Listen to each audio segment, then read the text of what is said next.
네, 여러분 안녕하십니까? 8월 20일 화요일 출발 딜사이트 시작합니다. 박명석입니다.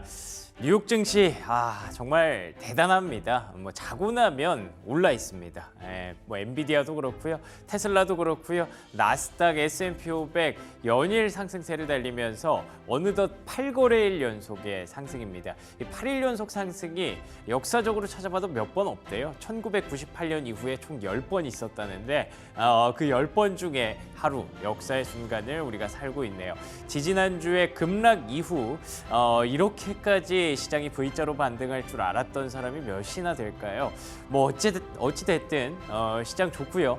국내 증시까지 이 여파 그대로 이어갈 수 있기를 기대하면서 뉴욕 증시의 랠리에 대해서 배경 한번 살펴보도록 하겠습니다. 브리핑 뉴욕 함께 하시죠. 자, 3대 지수 마감 상황부터 정리해 보겠습니다. 다우지수 0.6%, 그리고 나스닥 지수 1.4%, S&P 500 0.97%의 강세입니다. 특히나 나스닥이 1.4% 가까이 올랐다는 점에서 기술주들의 상승세가 역시 시장을 또 밀어 올렸다라는 부분들을 엿볼 수가 있죠. 보시는 것처럼 엔비디아와 AMD 4% 넘게 급등했습니다. 그 중심에는 반도체 AI가 서 있었고요. 엔비디아는 다음 주에 있을 실적 발표에 대한 기대감, 그리고 AMD 같은 경우에는 AI 관련해서 서버 업체를 인수했다고 합니다. 그 부분이 돌고 돌아 AI였구나라는 기대감으로 이어지면서 이 두 종목이 시장을 거의 이끌었다라고 봐도 과언이 아닐 것 같습니다. 그리고 보시는 것처럼 테슬라도 3% 상승했는데요. 최근에 테슬라에 대해서는 번스타인의 좀 부정적인 의견들이 부각이 됐었는데 그런 건 모르겠고 시장 가면 나 납품 과대주니까 가야지라는 어떤 그런 모습을 좀 보여주고 있더라고요. 기술주의 상승 랠리가 시장을 이끌었던 뉴욕 증시의 8거래일 연속 상승이었습니다. 자, 그러면 시장의 흐름을 만들었던 배경들 찬찬히 한번 살펴보도록 하죠. 자, 먼저 첫 번째 체크 포인트는요. 시장에 대한 어떤 의견들로 한번 정리해 보려고 합니다. 골드만삭스가 최근에 주가가 급락했을 때 주식을 많이 샀나 봐요. 오늘 굉장히 긍정적인 얘기들을 많이 쏟아냈습니다. 보시는 것처럼 이 리세션에 대한 확률입니다. 리세션에 대한, 그러니까 경기 침체에 대한 가능성을 20%로 낮췄습니다. 이번 달 초에 시장이 크게 흔들릴 때 25%로 15%에서 25%로 급등을 시켰거든요. 그런데 그 부분을 며칠 지났다고 벌써 20%로 또 낮췄어요.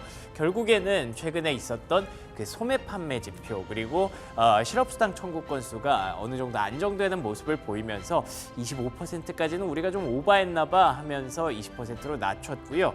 그리고 또 여기 보시면 골드만삭스가 수개월 안에 S&P 500이 신고가를 찍게 될 것이다 라고 전망을 했습니다. 이 수개월 아니라는 건 사실 최근의 기세만 보면 당장 내일 모레 찍을 것 같은 그런 분위기긴 합니다만 8월, 9월 지나가면서 어느 정도는 좀 흔들릴 가능성을 배제할 수 없다고 합니다. 특히 8월도 사실은 지나가고 나니까 느끼는 건데 어떤 계절적인 변수가 컸나? 8월에 다들 휴가 가서 주식 트레이드를 안 했나? 이런 생각을 좀 하게 만들잖아요.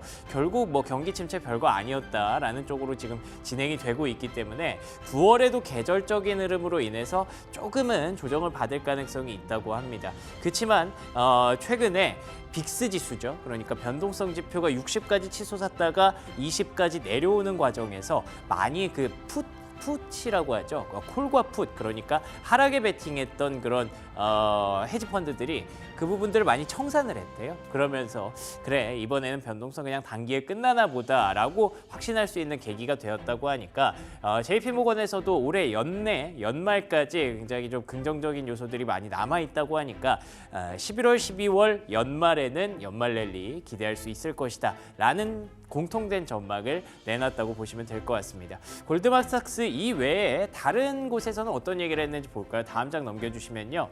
시티그룹에서도 비슷한 의견을 줬습니다. S&P 500에 대한 어떤 긍정적인 전망이었고요. 그런데 타겟이 5,600입니다. 지금 앞서 보셨던 분들을 기억하실지 모르겠지만 S&P 500 지금 이미 5,600이거든요. 그런데 5,600을 놓고 왜 긍정적이라고 얘기를 하느냐? 앞서 말씀드린 대로 약간의 좀 그 변동성은 좀 있을 수 있죠. 어찌됐든 연말까지 계속 긍정적인 분위기가 나오지는 않을 거고 그 흐름을 헤쳐나가면서 결국에는 상승으로 마무리가 될 것이다 라는 그런 전망이라고 보시면 되겠고요. 그리고 오펜하이머에서는 이 기술적인 부분들을 좀 얘기를 했습니다.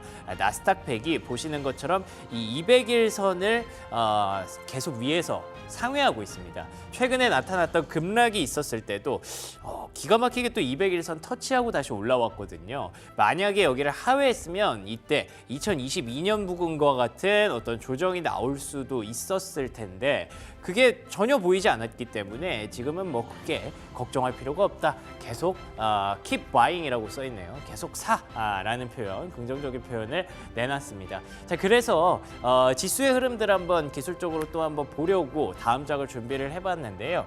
최근에 제가 기술적 분석들 뭐 이렇게 차트 그려놓고 뭐 선 그어놓고 이런 거 많이 보고 있는데 S&P 500이고요. 이 아래가 나스닥입니다. 어제 혹시 보셨던 분들은 기억하실지 모르겠어요. S&P 500은 확실히 앞에 매물대가 좀 가벼워 보여요. 이미 이 부근을 넘어간 이상 5,600까지 단숨에 이렇게 급등하는 모습이 있었고 이게 뭐 최고가랑 뭐 거의 얼마 안 남았죠. 네, 최근에 이렇게 V자 반등이 나오면서 거의 신고가 경신을 눈앞에 두고 있다고 봐도 과언이 아니고요. 나스닥은 그런데 보시는 것처럼 여기에 있는 매물대가 약간은 조금 신경이 쓰이기는 합니다. 어찌됐든 만약에 앞에서 말했던 그런 기관들의 얘기가 맞다면 나스닥도 곧 신고가가 나올 건데 그 신고가가 나오는데 시간이 조금 필요할 수는 있겠다라는 가설을 세워볼 수 있겠죠. 이 앞에 있는 매물대를 소화하는 과정이 필요할 테니까요. 그렇다면 앞에 남아있는 일정들을 감안했을 때 이번 주에 이제 잭슨홀 미팅 지나고 다음 주에 엔비디아 실적 나오면 이게 신고가를 찍을까요? 뭐 그렇게만 됐으면 참 좋겠지만 이건 너무 행복회로기 때문에 일단은 지금 어쨌든 전반적인 분위기 자체가 앞서 보셨던 기관들의 의견이나 기술적인 분석이나 모두 지금 긍정적으로 흘러나가고 있다라고 보시면 되겠습니다. 8거래일 연속 상승도 앞서 말씀드린 대로 98년 이후에 10번밖에 없었는데 그 이후에 그 8일 동안 올랐던 폭도 이번에 S&P 500이 7% 넘게 올랐대요. 근데 그게 2003년도에 12% 급등 이후에 가장 강력한 8일 동안의 상승이었다고 합니다. 정말 이렇게까지 V자가 나올 거라고는 상상하기가 어려웠는데 뭐 그대로 잘 버텨내신 분들은 축하드린다는 말씀을 드리고 싶네요. 자, 다음 장 한번 넘겨보도록 하겠습니다. 두 번째 체크 포인트는요. 앞서 잠깐 언급드렸던 그런 부분이죠. 잭슨홀 미팅에 대한 전망들입니다. 이번 주 말에 이제 있을 예정이고요. 우리가 다음 주에 목도하게 될 결과인데 사실 뭐 결과가 특별하게 나오는 건 아닙니다. 왜냐하면 잭슨홀 미팅은 아시는 것처럼 연준 입장에서 한 달의 어떤 휴가 같은 거예요.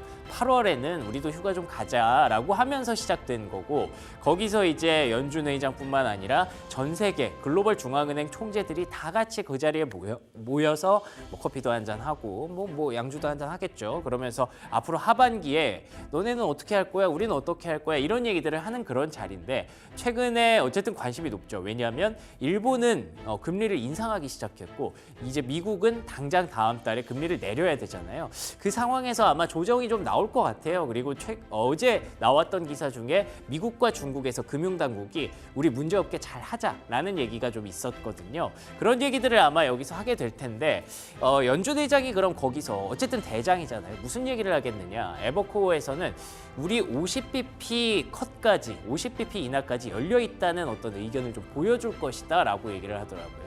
에버코어에서 나온 기사를 제가 쭉 보니까 완전히 그냥 여기에 빙의를 해서 그 안에서 아마 이렇게 얘기할 거고 저렇게 얘기할 거다라고 얘기해서 신빙성이 크게 높지는 않지만 어쨌든 50bp라는 얘기를 끌고 온 이유는 고용을 또 얘기를 합니다.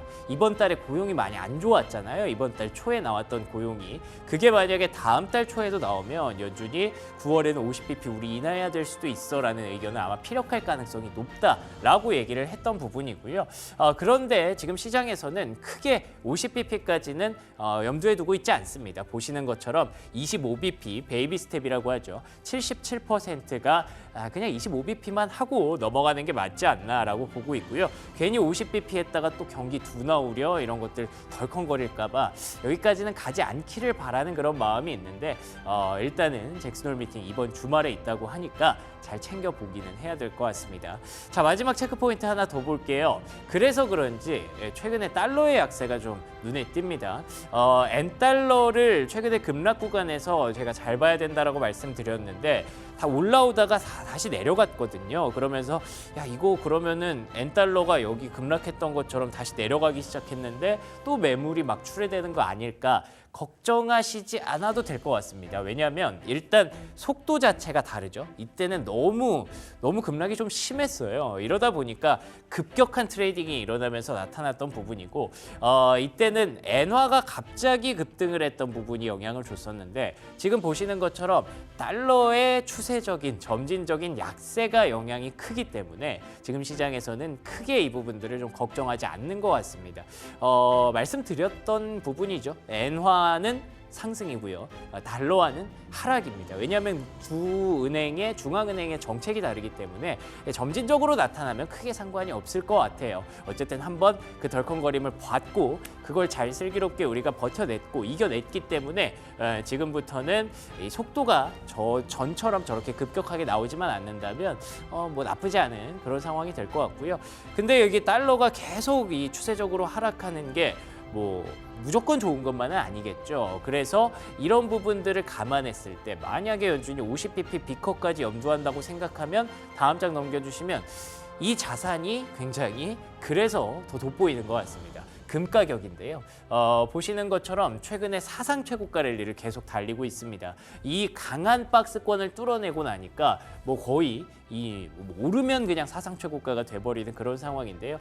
달러의 약세로 우리가 바로 생각할 수 있는 반대급부가 금의 강세잖아요. 최근에 금이 사상 최고가 랠리 내년 중반까지 일각에서는 3,000달러까지 보고 있다던데 달러가 뭐 앞으로도 계속 금리 인하 추세가 이어진다면 금 가격의 강세도 우리가 눈여겨봐야 될 것 같네요. 자, 그러면 이어서 특징주로 빠르게 넘어가 보도록 하겠습니다. 특징주 일단 핀비즈 차트 보시면 딱히 볼 게 없어요. 분석할 게 없습니다. 그냥 다 좋았습니다. S&P 500개 기업 중에 30개 빼고는 다 올랐다고 봐도 무방하고요. 보시는 것처럼 가장 밝게 빛나는 섹터는 역시나 엔비디아와 AMD 그리고 인텔을 포함한 반도체였기 때문에 오늘장 국내 증시에 대한 기대감도 조금 높아질 수 있을 것 같고요. 테슬라도 3% 올랐네요. 뭐 국내 증시 투자하시는 서학개미분들 테슬라, 엔비디아 올랐다? 뭐 말 다 한 거죠. 자, 그래서 다음 장 넘겨주시면요. 테슬라보다는 엔비디아에 조금 더 집중을 해야 될 것 같습니다. 골드만삭스가 확실히 이번에 주식을 많이 샀는지 정말 또 긍정적인 얘기들을 많이 꺼냈어요. 아마 다음 주에 엔비디아가 가장 월가에서 돋보이는 주식이 될 것이다 라고 하면서 컨빅션, 확신을 갖고 엔비디아를 사고 있다라는 표현을 했고요. 그리고 뱅크 오브 아메리카에서는 지금 시장에서 사실은 이번 주에 잭슨 홀 미팅이 중요하다라고 얘기하지만 사실 가장 중요한 건 엔비디아의 실적이야 라고 얘기를 하고 있더라고요. 그래서 결국 시장을 움직이는 건 미국의 통화 정책, 달러의 약세 이런 게 아니라 엔비디아가 올랐기 때문인가? 라는 생각을 하게 되는데 다음 주까지 엔비디아는 계속 화두에 오를 것 같습니다. 다음 장 넘겨주시면요. 두 번째 특징주로는 GM 한번 볼게요. GM, 최근에 자동차 관련주들이 굉장히 좀 아팠죠. 계속해서 급락이 좀 나왔었는데 그래도 시장 올라오면서 V자 반등을 했습니다. 일단 첫 번째 가설은 금리 인하하면 사실 자동차 사기 좀 괜찮아지잖아요. 그런 부분들을 뒤늦게 좀 부각을 받은 것 같고요. GM의 노력들이 빛나고 있습니다. 여기 보니까 셀러리드 인플로이스를 검색해 보니까 이게 정규직이라고 하더라고요. 정규직 1,000명까지 한 번에 해고를 해버릴 정도로 GM의 어떤 자구 노력이 시장에서 빛을 발하고 있습니다. 그만큼 결국에는 여기서 해석할 수 있는 것 경기가 녹록치만은 않다라는 부분 우리가 염두에 둬야 될 것 같고요. 그만큼 힘들 때 잘 조여매고 수익성을 좀 확보할 수 있는 그런 기업들이 시장에서 확실히 인정을 받는구나라는 포인트 잡아갈 수가 있는 것 같습니다. 자, 마지막으로 특징 중 한 종목만 더 보면요. 에스티로더라는 종목인데요. 주가가 참 어렵죠. 사실 한때는 이제 중국에서 화장품이 많이 팔리면서 주가가 날아갔던 그런 종목이었는데 지금은 중국의 소비가 둔화되면서 계속 부침을 겪고 있습니다. CEO가 이번에 은퇴를 했다는 소식에 인해서 주가가 또 추가 급락이 좀 나왔는데요. 아무래도 소비 심리에 대해서는 여전히 조금 불안하다라는 심리를 다시 한번 읽어볼 수 있었고요. 에스티로더의 뭐 개별적인 이슈일 수도 있겠지만 앞서 보셨던 GM과 에스티로더를 통해서 경기에 대한 판단 조금은 냉정하고 냉철하게 가져가야 될 때인 것 같기도 합니다. 여기까지 브리핑 뉴욕이었고요. 조은중 캐스터와 함께 시황 브리핑 이어갑니다. 네, 간밤 글로벌 시장 살펴보도록 하겠습니다. 먼저 원달러 환율부터 보시면요. 간밤에 22원 하락하면서 1334원에 거래 마쳤습니다. 이 미국의 연준의 금리 인하 가능성 높아지고 있고요. 해리스 후보에 대한 지지율이 높아지면서 달러와 약세를 부추겼는데요. 이와 함께 원달러 환율도 하락한 모습입니다. 전 거래일보다 0.4원 내린 1350원대에 출발했지만 낙폭을 점점 키워가면서 1331원도 터치했고요. 5개월 만에 최저 수준 기록했습니다. 이어서 10년물 국채금리도 보시면요. 이러한 달러와 약세는 이 채권 시장에는 영향을 미치지 못한 모습입니다. 소폭 하락하면서 3.87%의 거래에 마쳤는데요. 시장을 움직일 만한 지표나 이벤트 없이 현 시점에서는 파월 의장이 이 잭슨 홀 연설에서 어떤 내용을 담을지 주목하고 있는 모습입니다. 9월에 금리 인하가 예상되는 가운데 그 폭이 어느 정도가 될지 초점이 맞춰지고 있습니다. 국제 유가도 함께 살펴보시면요. 2.37% 내린 73달러 후반대에 거래되고 있습니다. 블링컨 미국 국무장관이 중동을 순방하면서 이스라엘과 팔레스타인 간의 휴전 협상에 강하게 압박을 하고 있는 모습인데요. 이 가자 지구의 긴장감 완화될 거란 전망이 국제 유가를 좀 눌렀고요. 또 이뿐 아니라 여전한 중국의 원유 수요 감소 전망이 유가 하락에 일조하고 있는 모습입니다. 이어서 금속 선물도 한번 살펴보시겠습니다. 금 가격 상승세 이어가면서 2,500달러 이 사상 최고치에서 계속해서 머물고 있습니다. 안전자산에 대한 금의 수요가 계속되고 있는데요. 또한 견조한 경제 지표에도 불구하고 인플레이션이 연준의 목표치에 다가가는 등 이 향후 조치를 둘러싼 시장의 기대도 금 상승 랠리에 일조하고 있는 모습입니다. 은과 구리도 함께 가격 상승했습니다. 이와 함께 원자재 시황도 살펴보았습니다. 이어서 프리미엄 미국 주식 시작하겠습니다.